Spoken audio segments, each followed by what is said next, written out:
کہ ایک آسمان کی طرح، ابر آلودہ آسمان کی طرح مرشد کا قلب ہوتا ہے. سمجھ گئے میری بات؟ مرشد کا قلب مانندی آسمان ہے، مثلی سماء نشک، وہ برسنے والا آسمان کی طرح وہ برستا ہے، زمین پہ برستا ہے. طالب کے کیاری میں کیا ہے؟ جو شے کا بیج بو چکا ہے وہ خود مرشد کا فیضان اس بارش کے مانند ہے. جب وہ برسے گی، جو کچھ بھی اس نے بویا ہوگا قلب میں وہی اگائے گا. جس کے کھیتی میں بیج اچھا ہو، سمجھ گئے میری بات کو، تو وہی نکلے گا. جس کی کھیتی میں کوئی بھی بیج نہ ہو، خالی ہو، تو اس میں گھاس اگے گا، گھاس پھوس اگے گا. سمجھ گئے میری بات کو؟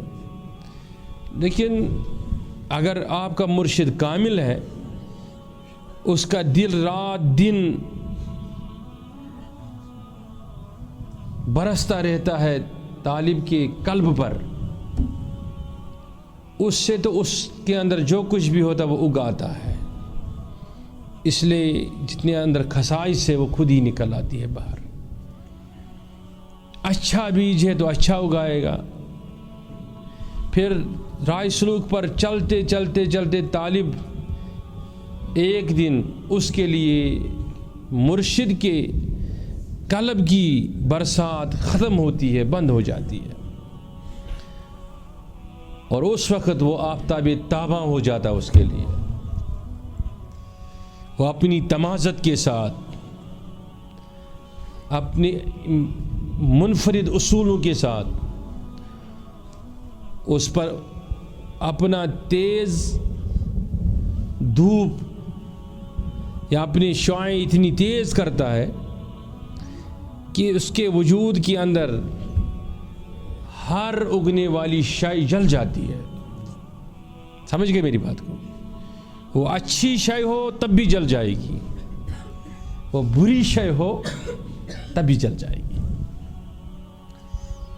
یہ مثال ہے ان عرفاء کی جن کی ہاں بڑے بڑے اولو العزم علماء کرام گئے، انہوں نے بیعت کی، ہاتھ میں ہاتھ دیا، لیکن انہوں نے بس سینے پہ ہاتھ رکھا، جو کچھ کتاب و سنت وہ یاد کر چکے تھے وہ بھول گئے. سمجھ گئے میری بات کو؟ پھر کچھ یاد ہی نہیں رہا. جن کا تذکرہ میں بہت بار کر چکا ہوں کہ فلاں شہر میں فلاں بابا داؤدی خاکی، ایسے ہزاروں اولیاء. وہ جب باران قلب ہو رہا تھا تو تب اگنا شروع ہو جاتا ہے.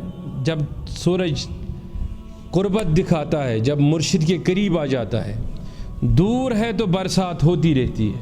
سمجھ گئے؟ طالب پیر کے قلب سے دور رہے تو برسات ہوتی رہتی ہے. جتنا ہی یہ قریب آ جائے گا، ظاہر میں یا باطن میں، ظاہر میں اشتیاقیت کے ساتھ، جس کو میں نے علم مشتاقیت کہا تھا، علم مشتق، اور ظاہر میں اپنی پوری عظمت کے ساتھ اس کے پیچھے نماز پڑھنا، اس کے ساتھ چلنا، اس کے ساتھ بات کرنا، اس کی ارادت میں رہنا، اس کی سنگت میں رہنا، اتنا وہ آفتاب کے قریب آ رہا ہے، اور اندر اگنے والا ہر بیج جل جائے گا. جو کوئی بھی وہ عمل شروع کرے گا، وہ 10 دن رہے گا، قربت میں آ جائے گا اور جل جائے گا. جو کچھ بھی اگنے والی اسباب اور آلات اندر ہوگی وہ جل جائیں گی. پھر وہ اس کی زمین پک جائے گی، پک جائے گی، پک جائے گی، اتنی پک جائے گی کہ وہ پھر سے بنجر ہونے لگے.